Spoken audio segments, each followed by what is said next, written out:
ሐዋርያት ሥራ ምዕራፍ 18 ላይ ቁጥር 4 ላይ በየሰንበቱም ሁሉ በምኩራብ ይነጋገር ነበር፣ አይሁድንና የግሪክ ሰዎችን ያስረዳ ነበር ይላል።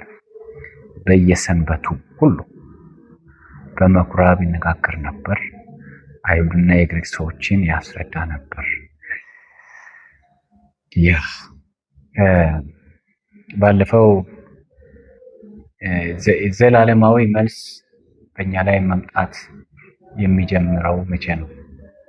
ምን ሲሆን ብለን እንጂ አድርገናል የዛሬ ሳምንትና ዘላለማዊ መልስ በእኛ ላይ መምጣት የሚጀምረው የኦንላይን ምስጢር ስንከተል እንደሆነ የኦንላይን ምስጢር እስካላገኘን ድረስ ዘላለማዊ መልስ በእኛ ላይ መምጣት አይችልም ብለን ከታሪክ አይተናል። ታሪክ ምን ይመስላል? በመጽሐፍ ቅዱስ ውስጥ ያሉ የኦንሊ ምስጢራት እንዴት በመጽሐፍ ቅዱሳችን ውስጥ ተመዘገቡልን፣ እንዴት ለኛ ተጻፉልን ብለን አይተናል እና ዳስን የኦንላይን ምስጢር እነዚህ ሰባቱም ረመናንቶች ብለን ስናያቸው የነበሩት የኦንላይን ምስጢር የተከተሉ ናቸው። ልክ የኦንሊ ምስጢር ወደኛ ሲመጣ በዚያ ቅጽበት መልስ ወደኛ መምጣት ይጀምራል። ምን አይነት መልስ? መልስ ምንድን ነው? ምድራዊ ሰዎች የሚሉት መልስ አይደለም። እውቀት መልስ አይደለም። ዩኒቨርሲቲ ገብቶ መማር የሆነ በደህና ዩኒቨርሲቲ መማር ደህና እውቀት መኖር ያ መልስ አይደለም። መልስ ብለን የምንለው ዓለምን መታደግ ነው። መልስ እውነተኛ መልስ እሱ ነው። ዓለምን መታደግ ነው። ዓለምን የምታደግ መልስ ወደኛ መምጣት የሚጀምረው መቼ ነው?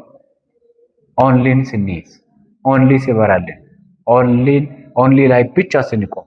ኦንሊ ማለት ክርስቶስ ብቻ ማለት ክርስቶስ ብቻ፣ መልካም ስራ ሳይጨመር፣ የኛ የእውቀት የፍልስፍና ዓለማችን ሳይታከልበት፣ እንደገና ደግሞ ሕግን የማድረግ ስራችን ሳይታከልበት፣ ሃይማኖታዊ ማንኛውም አይነት ጥረት ሳይታከልበት ኦንሊ ብቻ ክርስቶስ ብቻ ብለን በክርስቶስ ላይ ስንቆም በዛ ቅጽበት መልስ መምጣት ይጀምራል። እንደ ታሪክ ምስክር ማለት ነው። that's why ጄኔሲስን አንስተን ምዕራፍ 3:15 the only የእባቡን ራስ መቀጥቀጥ የሚችለው ክርስቶስ ብቻ። ዘጸአት ምዕራፍ 3 ቁጥር 18 ላይ the only ጨለማው የሚገፈፈው እስራኤል ከግብፅ ከፈርዖን እጅ መዳን የሚችሉት በጥቦቱ ደም ብቻ። ዘፍጥረት ምዕራፍ 6 ላይ ቁጥር 14 ላይ ስንመለከት በኦንሊ የሚመጣው ዲዛስተር ብሎክድ የሚሆነው በመርከቡ ምስጢር ነው። የመርከቡ ምስጢር የኦንሊ ምስጢር ነው። ኦንሊ ማን? በክርስቶስ ውስጥ ብቻ ስትገባ ነው። ጄኔሲስ ቻፕተር 12 ላይ ቁጥር 1 እስከ 3 ላይ ለአብርሃም the only way ከጣዖት ቤት ወደ ከነዓን ሲሄድ ሲያመልጥ ብቻ ነው በረከት በህይወቱ ላይ የሚፈሰው ለሚቀጥለው ትውልድ መድኃኒት የሚሆነው። ያ ማለት ኦንሊ ከነዓን። ለምንድን ነው ከነዓን ያስፈለገው? ከከነዓን የሚመጣው በከነዓን የሚመጣው ማን ነው? እሱ የተስፋው ዘር የሚመጣበት ሀገር ነው፣ ዓለም ነው፣ ምድር ነው። ያም መሲሁ የሚመጣበት ያ በመሲሁ ብቻ ነው። ኢሳይያስ ምዕራፍ 7:14 ኦንሊ እዛ ጋር ይገለጣል። እንዴት? ድንግል ትጸንሳለች። ያ ምልክት ነው። ድንግል ትጸንሳለች፣ ወንድ ልጅን ትወልዳለች፣ ስሙንም ማን ትለዋለች? አማኑኤል። ያንን ምልክት ይዞ የሚቆም ለምሳሌ አንስተን ዳንኤል ይህንን ምስጢር ይዞ ባቢሎንን አሸነፈ። የመጣውን መከራ የመጣውን ዲዛስተር ገደበ። ለነገስታት መፍትሄ ሆነ፣ ለብዙዎች መፍትሄ ሆነ። ይህንን ኦንሊ ይዞ አስተር ኦንሊን ይዞ የቆሙ ናቸው። ጳውሎስ ዓለምን የታደገው ወንጌልን እስከ ምድር ዳርቻ ያደረሰው ጨለማውን ያሸነፈው የሚመጣውን ሁሉ ነገር ድል ማድረግ የቻለው የኦንሊን ምስጢር። ለምን? ኦንሊ ላይ ስንቆም ኢተርናል አንሰር ወደኛ መምጣት ይጀምራል። ይህንን ሳምንቱን ሙሉ ኢንጆይ ስናደርግበት ነበር። በጣም እርግጠኛ ነኝ እግዚአብሔር አምላክ ትልቅ ነገር እንዳደረገ እግዚአብሔር ተናግሮ የሚያደርግ ነገር ስለሆነ፣ ስለዚህ ይህንን ምስጢር ይዘን ይሄ ደግሞ የሰጠንን ዳራ አይተን ኢንጆይ ስናደርግ ነበረ። ያንን ደግሞ ስሩ ሊሚቴድ ኮንሰንትሬሽን ኢንጆይ ማድረግ እንዳለብን ስሩ ሰሌክቲቭ ኮንሰንትሬሽን፣ ዋነስ ኮንሰንትሬሽን ተከትለ በዚህ ወይ ኢተርናል የሆነውን አንሰል መቀበል እንዳለብን አይተን ነበር። ዛሬ ደግሞ የምናየው የዘላለማዊ መልስ ሂደት ምንድን ነው የሚለውን ነው የምናየው። የዘላለማዊ መልስ ሂደት ምንድን ነው? በጣም ወሳኝ ነው። የመጀመሪያው ነገር ቅድም እንዳልነው የኦንላይን ምስጢር ማረጋገጥ ስንጀምር ሂደቱ ይጀምራል። መልስ ወደኛ መምጣቱ ይጀምራል። ሂደቱ እዛ ጋ ነው የሚጀምረው ማለት ነው። መሰረታዊ የሆኑ የሰውን ፍላጎቶች እየፈለጉ ህይወትን መጨረስ አይሆንም። መቼ ኦንላይን መያዝ ከጀመርን ከዛ ጊዜ ጀምሮ ዘላለማዊው መልስ የመምጣቱ ሂደት በእኛ ላይ ከጀመረበት ከዛ ጊዜ ጀምሮ በዚህ ዓለም ላይ እንዳሉት ፍጥረታዊ ሰዎች መሰረታዊ ኒዳችን የምንከተላ ነው። ምክንያቱም ኦንላይን ይዘን ቆመናል። እግዚአብሔር ጸጋውን ይጨምራል። ቬሪ ኢምፖርታንት ነው ይሄ ማለት ነው። ለዚህ ነው እግዚአብሔር ወደ ምድር የላከንን ዓላማ ፈልገን አገኝተናል ማለት ነው። እግዚአብሔር ወደዚህ ዓለም የላከን በቃ እየበላን እየኖርን በምቾት ኖረን የሆነ ጊዜ ኖሮ ለመሞት ሳይሆን ለምንድነው የላከን ወደዚህ ዓለም? ዓለምን እንድንታደግ ነው። እውነተኛ መልስ ማለት ዓለምን መታደግ ነው። አንዳንድ ሰዎች እንደሚሉት በቃ ምድራዊ ደስታ ተከትለው ደስታቸውን ብቻ ስሜታቸውን ብቻ የሆነ ክብር፣ ዝና እነዚህ ነገሮች ውስጥ ተደብቀው በቃ ያ ህይወት መስሏቸው ኖሮ የሚያልፉ ሰዎች አሉ። አይደለም። ወደዚህ ዓለም የመጣ ነው እኛ ዓለምን እንድንታደግ ነው፣ ወይም ደግሞ ይሄንን የጨለማውን ዓለም እንድናበራል። በዚህ መነጽር ማየት ስንጀምር በጨለማ ውስጥ ያሉ ሰዎች ህይወታቸው ምን ይመስላል? እኛ ደግሞ ይሄንን ብርሃን ኢተርናል ላይት የተቀበልን በእኛ ላይ ኢተርናል ላይት ሻይን ያደረገብን ያ ወንጌሉ ማለት ነው። ክርስቶስ ነው ኢተርናል ላይታችን። እሱ በእኛ ላይ መጣብን። በእኛና በእነሱ መሀል ያለው ዲፍረንስ በደንብ በጉልህ ይታያል። እነሱ በመብላት በቃ ምድራዊ የሆነውን ሲስተም አይበሉ እገለ ዛሬ የሚበሉትን ዛሬ ጠናማ ከሆኑ እነሱ ጋር በቃ መልስ ነው ያ። ዛሬ ከበሉ ዛሬ ከጠገቡ ሰው ይበቃ ኑሮ ይሄ ነው። ጅረኛ ይላል። ይሄ ጅረኛ አይደል፣ ዲስትራክሽን ነው እንጂ ጥፋት ነው እንጂ። እና መልሰኛ ላይ መምጣት አለበት። ያ መልስ ደግሞ መጣብ ኦንሊ ሚስጥር ላይ ስንቆም ዛሬ ሳምንት እንዳየነው የቅሪቶች ጅምር መልስን መቀበያ ጅምራቸው ኦንሊ ላይ መቆማቸው ክርስቶስ ላይ ብቻ። እንደ በብሉይ ኪዳን የነበሩ ቅሪቶች ለምሳሌ እነ ዮሴፍ እንደ ክርስቶስ ላይ ብቻ ቆሙ። ምክንያቱም በብሉይ ኪዳን የነበሩ የሚመጣውን መሲህ አምነው ነው የዳኑት።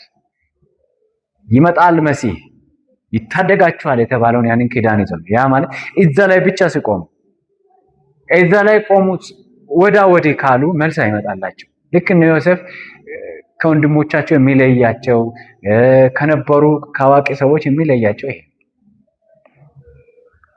እናንተ ቅሪቶች ናችሁ ይለናል ማለት ነው። እኛ ቅሪቶች ነን። እስኪ እኔ ቅሪት ነኝ በሉ።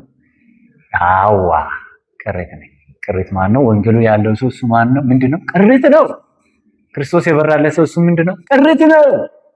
ቅሪት ነው። ስለዚህ እኛ ቅሪቶች ነን። እንደገና ደግሞ የሚቀሩ ነን። የምንቀር ነን። ለነገም የምንቀር ነን። ቅሪቶች ከትናንት የተረፉ ናቸው። ትናንትና እግዚአብሔር ወንጌሉን ሰጥቶ አብዛኛው ሰው ከጠፋ በኋላ እምቢተኛ ሆነው ኪዳኑን ችላ ብለው ኪዳኑን ከረሱ በኋላ ግን የተወሰኑ ቅሪቶችን እግዚአብሔር ያገኝ ነበር። የትናንት ቅሪቶች ዛሬ እኛ ከትናንት ከብዙ ነገር የቀረንን እንደገና ደግሞ ቀጥሎ ደግሞ የምንቀርነን ለነገ ማለት ነው። ቀጥሎ ደግሞ ለቀጣይ ጄኔሬሽን ቅሪቶችን የምናስነሳ ነን። ያ ይህንን ካላወቅን ፈጽሞ ሊሳካልን አይችልም። የማወቅ ወሳኝ። እኔ ቅሪት ነኝ፣ ወንጌሉ ያለብኝ ነኝ። ብቸኛ ወንጌል እኔ አለኝ። ምን የሚያደርገው ወንጌል? በእውነት የእባቡን ራስ የሚቀጠቅጠው ወንጌል፣ በእውነት በኃጢአት ምክንያት በዓለም ላይ የሚመጣውን ዲዛስተር የሚገድበው ወንጌል ያለብኝ፣ በእውነት ዓለምን ያለውን ጨለማ የሚያበራው ይሄ ኢተርናል ላይት ያለብኝ እኔ ቅሪት ነኝ። ይሄ ካልገባን አይሳካልም። አንድ ሰው የሚሳካለት ይሄ ሲገባ እኔ ቅሪት ነኝ። ይሄ በጣም የኢንጆይመንታችን ቤዝመንት ኢንጆይመንታችን የተመሰረተበት ህይወት ይሄ ነው እንጂ አሁን ቸርች ውስጥ የማይሆን ነገር ይዞ ገብቶ የጊዜ ጉዳይ ነው እንጂ ይጠረጋሉ፣ ከቤተ ክርስቲያን ይጠረጋሉ። እነዚህ የቁስ ሰባኪዎች ከቤተ ክርስቲያን ምን ይሆናሉ? ይጠረጋሉ። አሜን አትሉኝም? ኧረ አሜን በሉ። ይጠረጋሉ። ቁስ ሰባኪዎች ማቴሪያል የሚሰብኩ መኪና የሚሆኑ ጤንነት ምናምን የሚሉ ከቤተ ክርስቲያን ይጠረጋሉ። ከቤተ ክርስቲያን ይጠረጋሉ። ጥሪት መሆንን ስላወኩ ነው እያልኩ ያለው። ከአንድ ቤት የሚወጣው ቃል ተጽዕኖ የሚፈጥር የሚቆርጥ በሁለት ወገን ከተሳለ ሰይፍ ሁሉ ስለታም የሆነው የእግዚአብሔር ቃል እንደሆነ ስለማቅ ነው ይህን የምናገረው። በቤተ ክርስቲያን ውስጥ ቁስን የሚሰብኩ ይጠረጋሉ። በቅርብ ጊዜ ከኢትዮጵያ ቤተ ክርስቲያን ላይ ይጠረጋሉ። ጊዜያቸው እያበቃ ነው። እንደ ይሄ የሰይጣን ሚሽን የሰይጣን ተልእኮ ስለሆነ ነው ይሄን ነገር የምናጋልጥ። ከሰይጣን ጋር ያበሩ ናቸው እንጂ እነሱ እውነተኞች አገልጋዮች አይደሉም። በመጀመሪያው ምዕተ ዓለም ብዙዎች እኛ ሐዋርያት ነን ብሎ የተነሱ ነበሩ። አሁን በዚህ ዘመን ደግሞ እኛ እውነተኞች አገልጋዮች ነን ብለው ተነስተው ይህን መጽሐፍ በእጃቸው ይዘው ግን ቁስን የሚሰብኩ የብልጽግናን ወንጌል የሚሰብኩ የሃይማኖት ዓለም የሚሰብኩ ሃይማኖትን ስፔሻሊ ብዙ ሰዎች ታላላቅ አገልጋይ የሚባሉ መድረክ ላይ ቆሞ ሃይማኖትን የሚሰብኩ በክርስቶስ ላይ ተጨማሪ የሆነ ነገር ማድረግ አለብን ብለው የሚሰብኩ ከዚህ በኋላ ጊዜው የነሱ አይሆንም። በደንብ አምናለሁ። እግዚአብሔር ይህንን ያደርጋል። እግዚአብሔር ይመስገን። የተሳካልን መቼ ነው? የኦንሊ ምስጢር የገባንለት የዚያን ቀን ተሳክቶልናል። ሃሌሉያ አሜን። ዌልካም ፓስተር።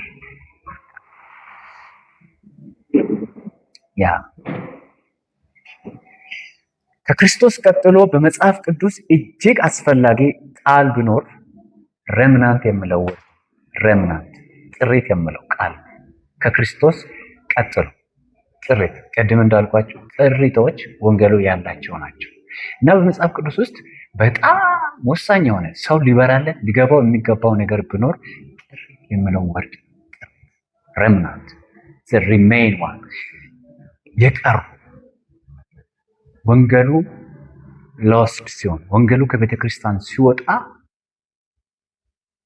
ወንጌሉ በቅሪቶች እጅ ውስጥ ሲገኝ እነዚያ ቅሪቶች ይባላሉ። እነዚያ በጣም ወሳኝ ናቸው። ቤተ ክርስቲያንን ያስቀጥላሉ፣ ኪዳኑን ያስቀጥላሉ፣ የእግዚአብሔርን ነገር ያስቀጥላሉ። እግዚአብሔር ጥቂት ረምናንቶችን ሲያገኝ ወንጌሉን ያስቀጥላል። ያ ብቻ አይደለም። የሚገርመው ነገር በጥቂቶቹ ረምናንት ምክንያት ምድር ሴቭድ ይሆናል። የሚመጣው ቸነፈር የሚመጣው እያንዳንዱ ነገር ብሎክድ ይሆናል። የነሱ አቅም አይደለም፣ በእነሱ እጅ ያለው የወንጌሉ ኃይል ነው እንጂ። ለዛ ነው ወንጌል የእግዚአብሔር ኃይል ነው። ጳውሎስ ያንን ታጥቆ ነው ዓለምን ያመሰው፣ ዓለምን የቀየረው፣ ዓለምን እንደዚህ የገለበጣት ይሄ ምስጢር ስለገባው ነው። ለዚህ ነው እንደ እብድ ሲቆጥሩት እኔም በወንጌል አላፍርም። አስቀድሞ ለአይሁዳዊ ደግሞ ለግሪክ ሰው ለሚያምን ሁሉ የእግዚአብሔር ኃይል ለምንድን ነው? ለማዳን ነው። አላፍርም ማለት አላፍርም ማለት ብዙ አይሁዶች በቃ ሞኝነት አድርገው ሲቆጥሩ እንደ አፍረት ሲቆጥሩ ይሄን የመሰለ ሲመጥር የሆንን ይሄን የመሰለ እስካሁን ይሄን የመሰለ ሃይማኖት ዝነኛ ሃይማኖት ያለን እኛ ይሄን የመሰለ ሕግ የተሰጠን ይሄን የመሰለ ኪዳን የአብርሃም ልጆች የሙሴ ልጆች ብሎ ሲዝናኑ አያዋጣም። ይሄ አያዋጣም ማለት ለእናንተ ይሄ ወንጌል አፍረት ከሆነ ለእኔ ግን አፍረት አይሆንም ማለት በወንጌል አላፍርም። አስቀድሞ ለአይሁዳዊ ደግሞ ለግሪክ ሰው ለሚያምን ሁሉ ማንም ይሁን በወንጌሉን ካመነ ምን ይሆናል? ይድናል አለ። ምክንያቱም የእግዚአብሔር ኃይል በወንጌል ውስጥ ለማዳን ቆሟል። ሃሌሉያ! እግዚአብሔር ይመስገን። በዚያን ጊዜ ኢየሱስ ዘዴውን አስተማራቸው። ለእነማን? ለቅሪቶች። መቼ? አያችሁ፣ ኢየሱስ ሲሰቀል፣ ከፍ ብሎ ሲሰቀል ሌሎች የገቡበት ገደል ረግጦ የሄዱት ሳር አልበቀል። እኛም እንደዛ እንሞታለን ብለዋልና ሲሸፉ ግን ቅሪቶች ተሰበሰቡ። ቅሪቶች ሲሰበሰቡ ኢየሱስ መጣና ለ40 ቀን ከሙታን ከተነሳ በኋላ ለ40 ቀን ያሁኑ እያስረዳቸው ምስጢር ተናገራቸው። የቅሪቶችን ምስጢር። ያ ምስጢር ዓለምን የማዳን ምስጢር፣ ዓለምን የማዳን ምስጢር። ስለዚህ የቅሪትን ምስጢር ማግኘት አለብን በህይወታችን ውስጥ። ሃሌሉያ! ስለዚህ